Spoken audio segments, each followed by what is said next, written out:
Son, I accidentally joined a cult. They have free snacks. What? Dad, get out of there. But the brownies are really good. Dad, that's how they trap you. What kind of cult is this? They worship a guy named Greg. I don't know his last name. They just call him the Greg.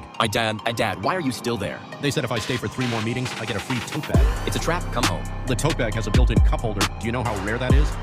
Dad, focus. Also, they keep chanting my name. It's kind of nice. Oh my god. You're in a full-blown cult. They also gave me a robe. I look majestic. Dad, no. You need to leave before they brainwash you. Too late. I think I'm Greg now. What does that even mean? They said Greg must ascend, and then handed me a glow stick. Dad, you're the sacrifice. Run. Oh, that makes sense. Get out, now. Can I at least take the brownies? Leave the brownies. Save yourself. Okay, but I'm taking the tote bag. Also, hypothetically, if I stole their ceremonial goat, would you help me hide it?